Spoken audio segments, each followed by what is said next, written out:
우리나라에서 집 짓는 제목으로 가장 각광을 받는 그런 나무는 소나무입니다. 소나무 중에서도 금강송이 제일입니다. 이 금강송은 벌레도 잘 쓸지 않고 곧게 자라고 또 갈라지지도 않아서 최고의 건축 자재로 여겼습니다. 조선시대에 궁궐을 지을 때 이 금강송으로 궁궐을 지었습니다. 나무를 구하러 가서는 마치 금부도사가 사약을 죄인에게 내리고 사약을 먹게 하듯이 그 나무에 가서 큰 소리로 외칩니다. 어명이요. 그리고 도끼를 들고 나무 밑둥을 치기 시작합니다. 그 아름다운 아람들이 금강송이 쿵 하고 쓰러집니다. 소나무의 입장에서 보면 이것보다 아픈 순간은 없습니다. 밑둥이 잘려졌기 때문입니다. 죽는 순간이기 때문입니다. 그러나 이 나무는 얼마 후에 깨닫습니다. 자기가 놀라운 존재로 신분이 바뀐 것을 압니다. 바로 대궐을 세우는 중요한 자재가 되고 기둥이 되고 석가래가 되었다는 사실을 깨닫게 됩니다. 왕이 거처하는 왕궁을 세우는 기쁨과 영광을 그가 얻게 되었기 때문입니다. 금강송과도 비할 바 없는 아름다운 예수님, 어느 날 베어지셨습니다. 체포를 당하시고 십자가에 달리셨습니다. 피를 흘리고 죽으셨습니다. 태양도 빛을 잃었습니다. 예루살렘의 여인들이 슬피 울며 통곡합니다. 죄 없이 십자가에 달려 돌아가시기 때문입니다. 그러나 예수님은 하나님의 나라를 세우는 든든한 기둥이 되셨습니다. 영원히 쇠하지 않는 소망의 기둥, 구원의 기둥이 되셨습니다. 고통의 십자가였지만 예수님은 그 십자가가 얼마나 놀라운 하나님의 역사를 이루는지를 잘 알고 계셨습니다. 이사야 53장 10절로 11절이 이렇게 말씀하죠. 다 같이요. 여호와께서 그에게 상함을 받게 하시기를 원하사 질고를 당하게 하셨은즉 그의 영혼을 속건 제물로 드리기에 이르면 그가 씨를 보게 되며 그의 날은 길 것이요 또 그의 손으로 여호와께서 기뻐하시는 뜻을 성취하리로다. 그가 자기 영혼에 수고한 것을 보고 만족하게 여길 것이라. 나의 의로운 종이 자기 지식으로 많은 사람을 의롭게 하며 또 그들의 죄악을 친히 담당하리로다. 아멘. 예수님은 십자가의 고통을 경험했지만 십자가의 기쁨이 무엇인지를 아셨습니다. 자신이 고통당하고 참고 조금만 지나가면 그 십자가는 기쁨의 십자가로 변할 것을 아셨기 때문입니다. 그래서 주님은 고통 속에서도 만족하셨습니다. 오늘 성경에 등장하는 구레네 시몬, 그는 지금으로 따지면 아프리카의 리비아, 현재 수도가 되는 트리폴리에 살던 유대인 디아스포라였습니다. 그의 평생 소원은 예루살렘에 한번 와서 예배드리는 것, 그리고 유월절 축제에 참여하는 것이 그 평생 소원이었습니다. 그는 열심히 돈을 모았습니다. 요즘처럼 여행이 쉬운 때가 아니었습니다. 열심히 몇 년을 벼르고 계획해서 드디어 여행하게 되었습니다. 예루살렘에 올라왔습니다. 그의 마음은 기쁨으로 충만했습니다. 흥분하게 되었습니다. 그런데 이게 웬 날벼락입니까? 십자가를 지고 골고다 언덕을 오르시는 예수님의 처형 동선과 맞닥뜨리게 되었습니다. 주님은 몇 번이고 넘어지면서 골고다 언덕을 오르십니다. 자꾸만 넘어지는 예수님과 함께 처형장으로 가던 로마 군인들은 피곤했습니다. 그래서 옆에 서 있는 이 구레네 시몬을 강제로 불러서 십자가를 지게 했습니다. 그 당시 이 식민 군대인 로마 군대는 지나가는 어떤 사람이든지 강제로 노역을 시킬 수 있는 권한이 있었습니다. 구레네 시몬은 영문도 모르고 그 십자가를 지게 되었습니다. 오늘 성경은 억지로 십자가를 지웠다, 그렇게 말씀하고 있습니다. 우리 21절 말씀을 다 같이 읽겠습니다. 마침 알렉산더와 루포의 아버지인 구레네 사람 시몬이 시골로부터 와서 지나가는데 그들이 그를 억지로 같이 가게 하여 예수의 십자가를 지우고. 아멘. 처음부터 십자가를 달갑게 생각하는 사람은 아무도 없습니다. 십자가는 다 피하려고 생각합니다. 대개 원치 않은 가운데 억지로 십자가가 지워지기 시작합니다. 의무의 십자가가 지워집니다. 자기는 하기 싫은데 꼭 해야만 하는 십자가들이 우리에게 지어집니다. 갈등의 십자가가 지워집니다. 때로는 혼자 있어야 하는 고립의 십자가가 지워집니다. 원치 않는 질병의 십자가가 우리에게 지워질 때가 있습니다.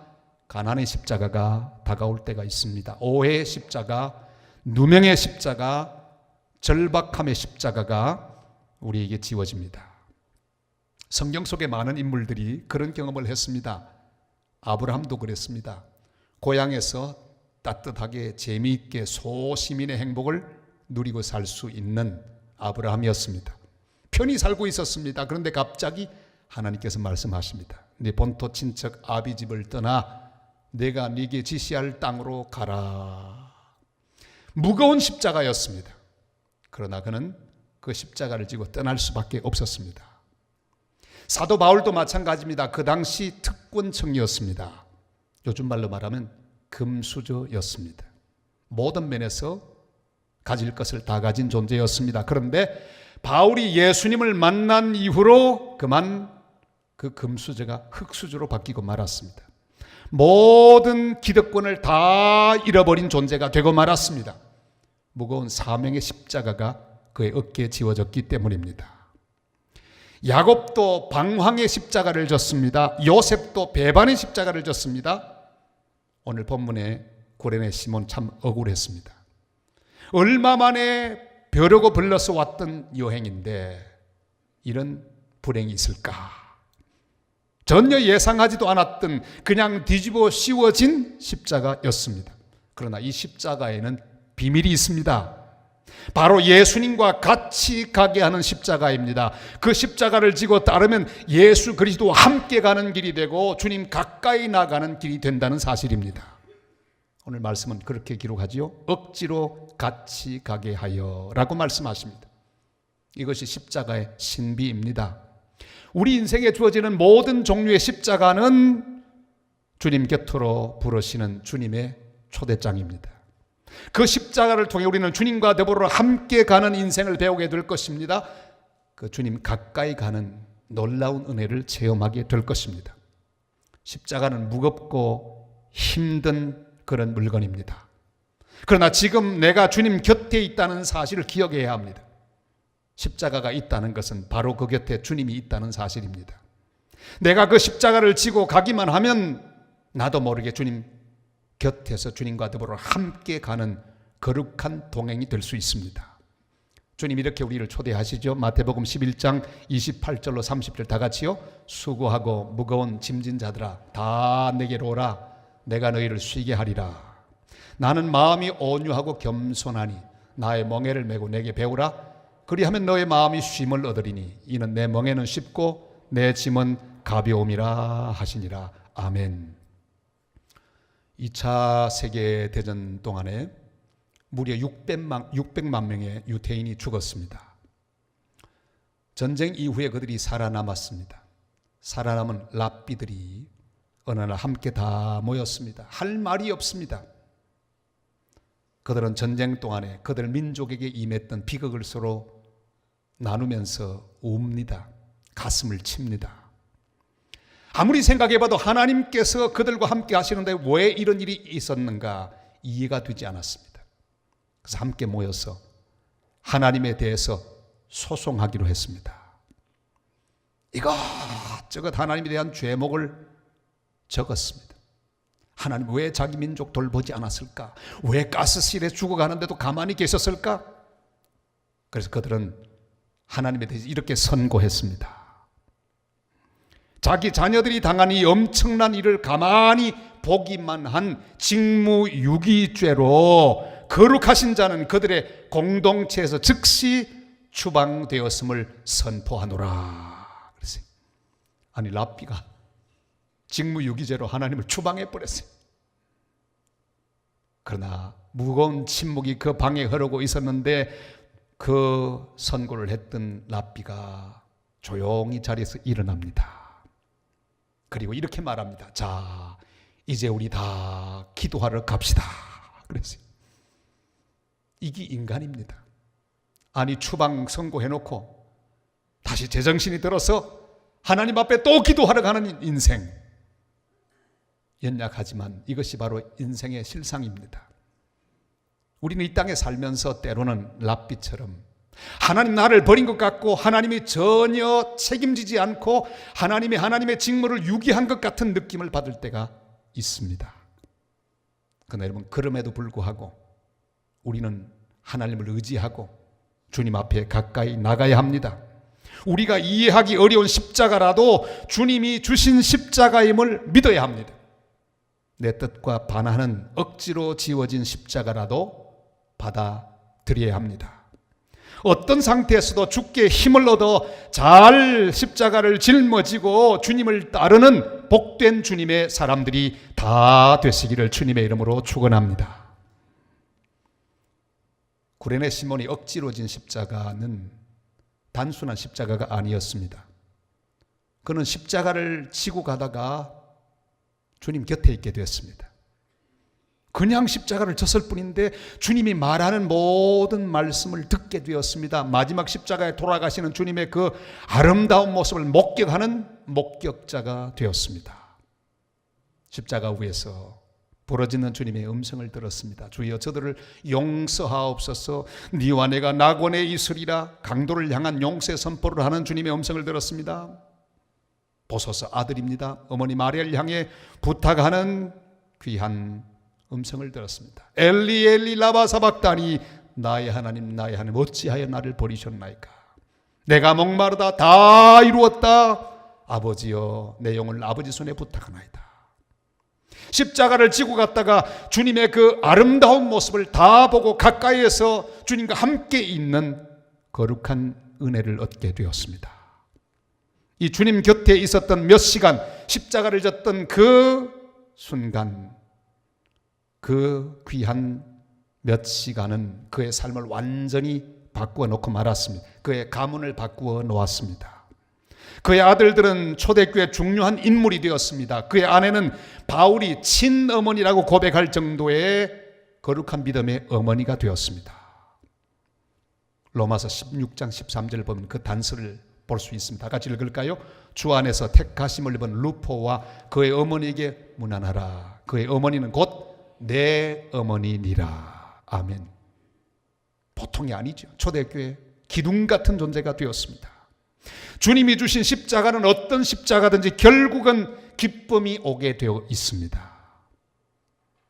지금은 눈물 흐르지만, 지금은 짜증나지만 결국은 기쁨이 오게 되어 있습니다. 시편 126편 5절 6절이 말씀하죠. 다 같이요. 눈물을 흘리며 씨를 뿌리는 자는 기쁨으로 거두리로다. 울며 씨를 뿌리러 나가는 자는 반드시 기쁨으로 그 곡식단을 가지고 돌아오리로다. 아멘. 저녁에는 울음이 깃들일지라도 아침에는 기쁨이 오리로다. 주님 말씀하셨습니다. 복음 전파의 십자가를 지고 유럽으로 건너온 바울은 빌립보에서 투옥이 되었습니다. 죄는 없었습니다. 죄목은 불쌍한 사람 돈 죄밖에 없는데 감옥에 갇혔습니다.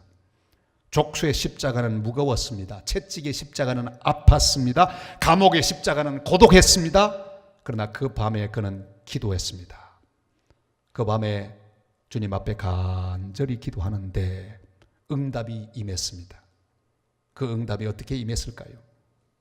기쁨으로 임했습니다. 여러분, 기도하다가 너무 답답하고 괴로워 기도하다가 마음속에 주님 주신 기쁨이 생기거든 응답인 줄로 아시기를 바랍니다. 환경이 변한 게 아니라 마음부터 변했습니다. 그 십자가가 기쁨으로 다가오기 시작했습니다. 이상하게 기뻐지기 시작했습니다. 우리가 십자가를 앞에 두고 기도할 때 응답은 먼저 기쁨으로 옵니다. 바울과 실라는 기도하다가 자기도 모르게 찬송을 부르기 시작했습니다. 왜요? 너무너무 기뻤어요. 복음 전하다가 고난당하는 것 때문에 너무너무 기뻤습니다. 그래서 찬송 부르기 시작했습니다. 기쁨이 충만했습니다. 그러자 옥문이 활짝 열렸습니다. 선교의 문이 열리고 간수의 온 가족이 예수 믿고 세례를 받게 되었습니다. 기쁨이 왔습니다. 십자가 뒤에는 기쁨이 옵니다. 우리 예수님이 지신 십자가는 부활의 기쁨으로 이어졌습니다. 그 기쁨을 가둘 자가 없습니다. 주님이 주신 어떤 십자가든지 결국은 기쁨으로 돌아올 것입니다. 어떤 경우에도 기도에 십자가를 졌던 다니엘, 사자굴 속에서도 보호해 주시는 하나님의 영광을 보는 기쁨을 맛보게 되었습니다.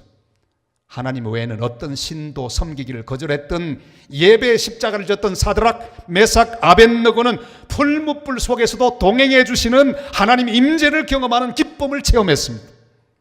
모든 것을 다 잃고도 주신 자도 여호와시오 취하신 자도 여호와시니 여호와의 이름이 찬송을 받으실지로다 하고 찬송의 십자가를 졌던 욥은 모든 것을 회복시키시고 풍성하게 돌려주시는 하나님의 기쁨을 맛보았습니다. 사랑하는 여러분, 십자가를 피하면 기쁨이 사라집니다. 십자가는 피하는 게 아닙니다.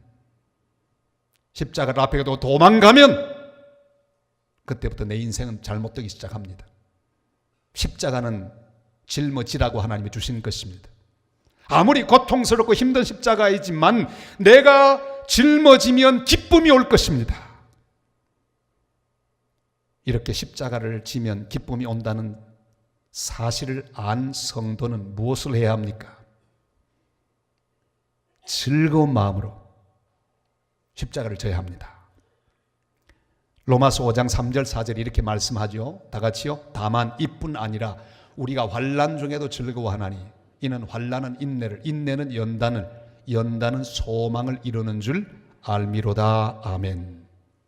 억지로 진 십자가도 기쁨으로 돌아온다면 즐거운 마음으로 진 십자가는 얼마나 더 놀라운 은혜와 축복으로 돌아올 것입니까? 여러분, 내 인생의 십자가를 가장 잘 지는 방법이 있습니다. 그것은 힘들고 고통스러워도 즐거운 마음으로 지고 보는 겁니다. 지금은 즐겁지 않아도 즐거운 마음으로 십자가를 대하고 짊어지는 것입니다. 도저히 기뻐할 수 없어도 즐거운 마음으로 져야 합니다. 아브라함도 독자 이삭을 모리아산에 제물로 바치라는 말씀 들었을 때 그는 그 다음날 아침 일찍 일어났습니다. 마치 지난밤에 설레이고 소풍 전날 밤 잠들지 못하던 아이처럼 일찍 일어나 사랑하는 독자 이삭을 데리고 모리아산으로 올라갔습니다. 그는 하나님이 하실 일을 믿었기 때문입니다. 요셉이 누명을 쓰고 감옥에 가서도 마치 즐겁기라도 한 듯이 하나님을 의지하고 나아갔을 때 그의 인생의 기쁨이 넘치는 열매를 하나님이 돌려주셨습니다. 우리는 즐거운 마음으로 십자가를 져야 합니다. 승마 선수들은 이 말을 잘 훈련해야 되고 그 말을 훈련시키는 조련사가 따로 있습니다. 훈련되지 않는 말은 이 경주에 사용할 수가 없습니다. 근데 이 말을 훈련하는 방법 중에 조인업이라고 하는 방법이 있습니다. 이 말들도요, 정신적인 충격을 받아서 사람들에게 거칠게 경계하는 말들이 많이 있습니다. 이것은 매로 되지도 않습니다. 과음을 질러도 안 됩니다. 몬티 로버츠라고 하는 조련사가 이 방법을 개발했습니다. 어떻게 하든지 말에게 잘 보이려고 다가갑니다. 말의 머리를 쓰다듬고 또 맛있는 먹이를 주고 어떻게 하든지 이 말의 마음을 얻기 위해서 온갖 애교를 다 떨고 말 가까이 나갑니다. 닫혀있던 말의 마음이 점점 열립니다. 그리고 이 조련사를 좋아하는 마음이 생기기 시작하면 서서히 말이 움직입니다. 한 걸음 조련사 앞으로 다가갑니다. 그러면 가만히 있는 게 아니라 이 조련사 한 걸음 뒤로 물러납니다. 또 쓰다듬어주고 또 뒤로 물러갑니다. 그러면 말은 또 한 걸음 더 날아갑니다. 한 걸음 조련사를 향해 나아가다가 자기도 모르게 조련된 그런 말이 됩니다. 바른 목표를 향해 막 달리는 경주마는 그렇게 탄생합니다. 여러분, 하나님이 우리를 대하시는 방식이 바로 조인업입니다. 온갖 문제 중에 있는 우리에게 주님은 다가오셔서 말씀하시고 위로하시고 은혜를 베푸십니다.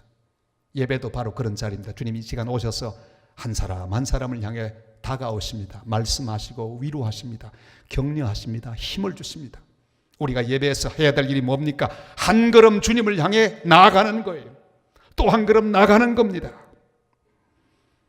은혜를 주시면 다시 한 걸음 또 디디는 겁니다.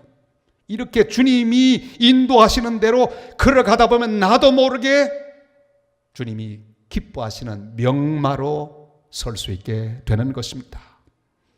주님은 우리의 미래에 대하여 이렇게 말씀하십니다. 바로 이사야 55장 12절 13절 말씀이지. 다 같이요. 너희는 기쁨으로 나아가며 평안히 인도함을 받을 것이요 산들과 언덕들이 너희 앞에서 노래를 바라고 들의 모든 나무가 손뼉을 칠 것이며 잣나무는 가시나무를 대신하여 나며 화석류는 찔레를 대신하여 날 것이라. 이것이 여호와의 기념이 되며 영영한 표징이 되어 끊어지지 아니하리라. 아멘. 사랑하는 성도 여러분, 아무것도 염려하지 말고 훈련받는 말처럼 가장 위대하신 조련사이신 주님의 인도를 받으시기를 바랍니다. 한 걸음 주님을 향해 뛰어놓으시기를 바랍니다. 주님을 향해 발을 옮기시기를 바랍니다. 지금 상황이 어떠하든지 즐거운 마음으로 모든 종류의 십자가들을 감사함으로 지고 주님을 따르실 수 있기를 바랍니다. 주님이 놀라운 기쁨으로 채워주실 것입니다. 지난 금요일 중국에서 추방당한 선교사님 부부 6부부를 위로하고 대접하기 위해 경주로 갔습니다. 지금 마구 추방을 당하고 있습니다. 20년 이상 중국에서 복음을 전해왔는데 추방당한 모습을 보고 너무너무 안타까웠습니다. 초췌하신 그 모습들을 보면서 가슴이 저려왔습니다. 그런데 그 중에 한 선교사님의 간증을 들었습니다. 그동안 2번 추방을 당했는데 전에는 5년이면 들어갈 수 있었는데 이제는 10년 동안 못 들어간대요. 공안에 체포를 당하고 아주 두려운 가운데 있었는데 하나님 앞에 기도했답니다. 하나님 힘을 주옵소서. 기도하는데 정말 마음이 기뻐지더랍니다. 마음이 기뻐지고 힘을 주셨대요. 그리고 그는 이렇게 고백했습니다. 추방당한 것이 은혜입니다. 만약 추방당하지 않았으면 나는 망했을 것입니다. 추방당하기 전에는 내가 무언가 이루었다고 우쭐댔는데 추방당했기에 더욱 겸손할 수 있었고 주님만 바라보게 되었습니다. 중국 공안이 나를 보낸 것이 아니라 하나님이 보낸 것입니다. 추방은 하나님의 축복입니다. 이제 파도를 타고 윈드 서핑하듯이 이 시련을 믿음으로 타겠습니다. 그리고 3번째 다시 들어가겠습니다. 여러분 서핑하는 사람들 보십시오. 파도가 높으면 높을수록 더 좋은 거 아니겠어요? 파도도 없는데 윈드 서핑하는 사람 보면 딱합니다. 특별히 송정에서 서핑하는 사람들 보면 딱해요. 그것도 파도라고요. 차라리 안 하고 말지. 여러분 믿음의 사람은 그렇습니다. 시련의 파도가 높으면 높을수록 감사한 마음으로 기쁜 마음으로 그 파도를 타려고 믿음으로 나아갑니다. 사랑하는 성도 여러분, 저는 추방당한 선교사님 위로하러 갔다가 도로 위로를 받고 도로 은혜를 받고 왔습니다. 억지로 졌던 십자가도 놀라운 축복을 가져왔습니다. 가정이 변하고 가문이 변했습니다. 어떤 종류의 십자가라도 불평하지 말고 원망하지 마시기를 바랍니다. 주님이 우리를 부르실 때부터 우리를 쓰실 계획을 세우시고 훈련하고 계십니다. 조련하고 계십니다. 모든 십자가를 통해서 주님은 우리를 연단하고 계십니다. 즐거운 마음으로 주님 주신 십자가를 지고 가십시다. 십자가 지고 가는 지금은 눈물이 흐르고 가슴이 아프지만 그러나 곧 기쁨이 올 것입니다. 주님이 허락하신 십자가는 계속 이어지지 않습니다. 이 십자가는 곧 부활의 기쁨으로 바뀔 것이기 때문입니다. 십자가의 고통만 아파하지 말고 지금 내 인생 가장 가까이 계신 주님을 확신할 수 있기를 바랍니다. 그리고 주님 앞으로 한 걸음씩 나아가십시다. 날마다 십자가를 지는 기쁨으로 모든 고난을 이기고 환난을 이기는 복된 성도들 다 되시기를 주님의 이름으로 축복합니다.